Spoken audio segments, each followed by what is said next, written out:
We liked the Redmi Note 9S when it first came out. For 899 ringgit, the phone performed tremendously in almost every aspect, but it seemingly has a better bigger brother in the Redmi Note 9 Pro.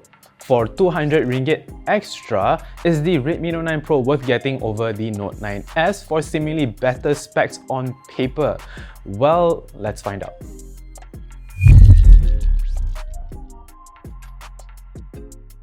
The Redmi Note 9 Pro shares a lot with its sibling. It's got the same 6.67-inch Full HD Plus IPS LCD display that isn't spectacular, but it gets the job done. I also need to note that the colors and brightness on this display is on the duller side. It's also got the same punch hole camera in the middle, which may be a hit or miss for some, but it doesn't really hinder in my content consumption experience. Speaking of content consumption, audio quality on this phone is quite good. It's really loud and doesn't crackle at maximum volume. Meanwhile, highs are crisp and the bass is decent too.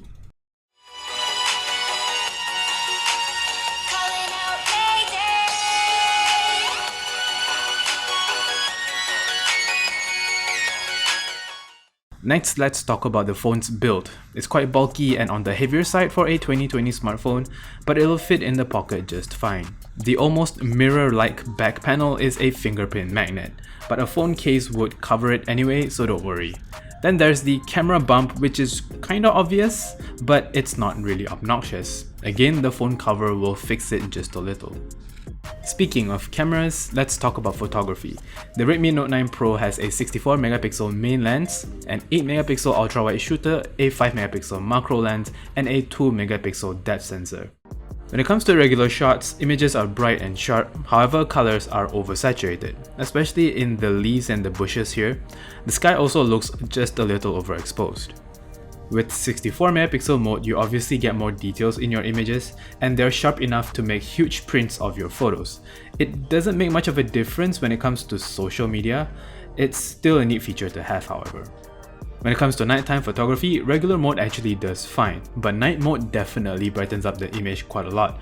But sometimes you do get a yellowish tint on your images. But you know what? It performs better than the Redmi Note 9S, which had a 48 megapixel sensor instead but produced images with more noise than the Note 9 Pro. When using 64 megapixel mode at night, images turned out surprisingly okay. There's added noise in the images, sure, but if there is just a little bit of light, the camera will actually make do with what it has quite well. But for sharper images, I would still recommend you using the regular mode with night mode turned on. When it comes to portrait shots for objects, the background subject separation is quite good, but on human subjects, the bokeh does chip away at the hair just a little bit. Lastly, we come to selfies. The 16 megapixel front shooter here does well, but it's not spectacular.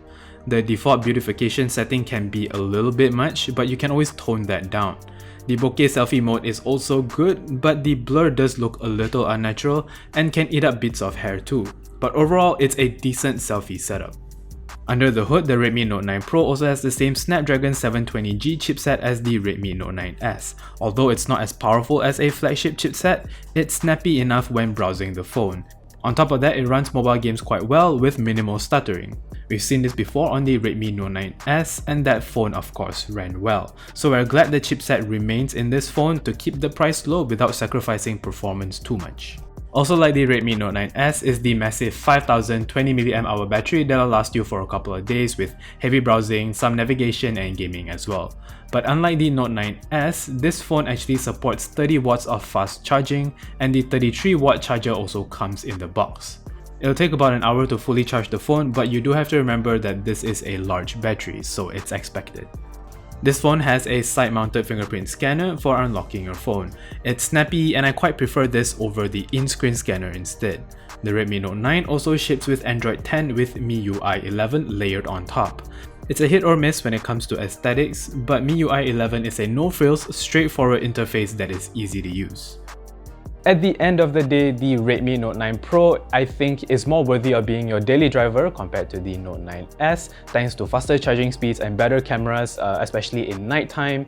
For the extra 200 ringgit that it's asking for, I think it's worth paying, especially since it comes with a very capable chipset and offers really great content consumption experiences as well. But let us know what you think. Do you think extra 200 ringgit is worth it for you for just better cameras, faster charging, or would you just go for the Redmi Note 9S, which in its own right is a very good smartphone as well? Let us know down in the comment section below. Remember to give us a thumbs up, subscribe, and this is Victor signing off. Bye-bye.